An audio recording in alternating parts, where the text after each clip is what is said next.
you know, it's going to be up to you and you and you and you. I mean, you know, who you elect in your state is going to play a big role in this, because that's who your U.S. senators are going to work for. Isn't that right? That's right.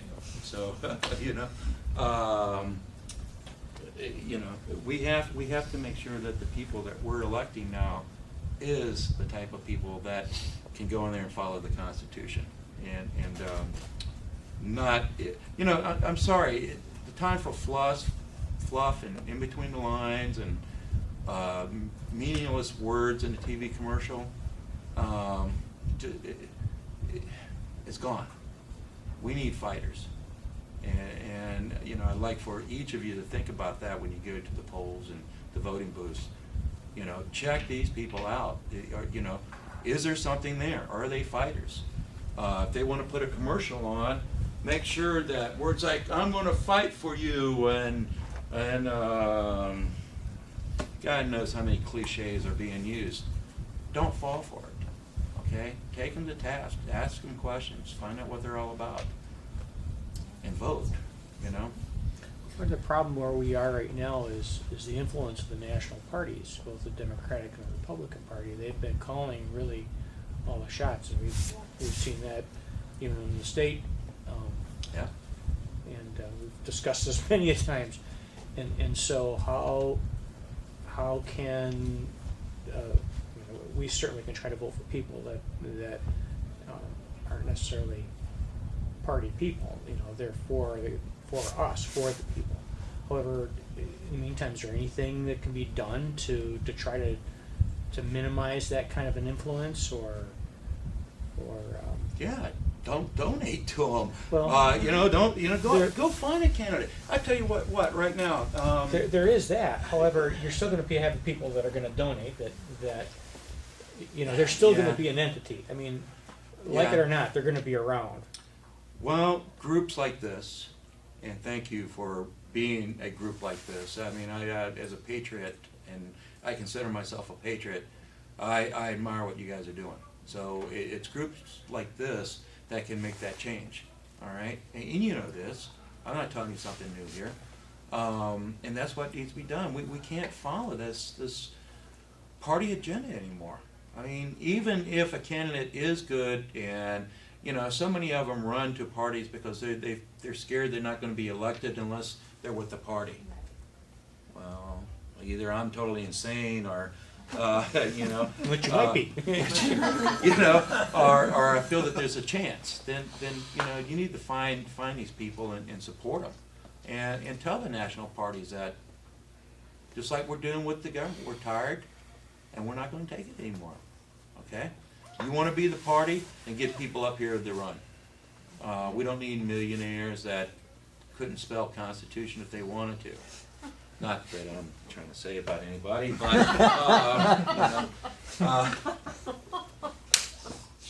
quiet. He may be able to spell it, he just thinks it's difficult to read. She said that. We were thinking it, so. I have another question for you. You were talking about illegal immigration as being an issue that's important to you, and I know that it is for a number of the people in this group as well. We've been, vetting a lot of candidates. Obviously, we've heard a lot of points of view, and we've done our research on those who haven't been here, or a good many of them. Ron Johnson, for example, claims to not support amnesty, and yet when you look at his actual words when he's been confronted, the plan that he envisions actually does break down to a form of amnesty, and one which consumers, taxpayers, would actually end up paying for, which would not disincentivize illegal immigration at all, and would basically make things, as bad or worse. So I guess what I'm wondering is, I'm looking at the need really to do basically what you were talking about, sending people back and establishing the rule of law in the area of immigration, making sure that we're enforcing the laws that are on the books, making sure that we send people back who don't belong here and ask them to come in. If they're gonna come in, they need to come in the right way. There is a certain aspect of impracticality to rounding everybody up, because there are so many at this point, and we're challenged budget-wise, in terms of the number of law enforcement, agents that we have to do that job. So how do you see, to me, one thing that might be practical is to, send them back as we catch them. Is that what you envision, or do you have a different plan? Well, the plan, right, there's challenges with everything, you know, if this was easy, it would be done, right, you know?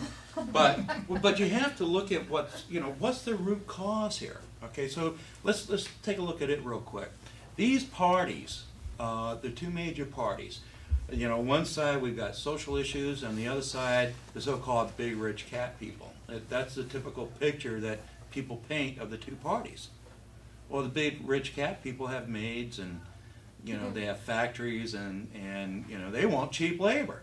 On the other side, on the left, they want, you know, the bleeding heart types, and we have to help these people out. Oh, they're having such a hard time down there.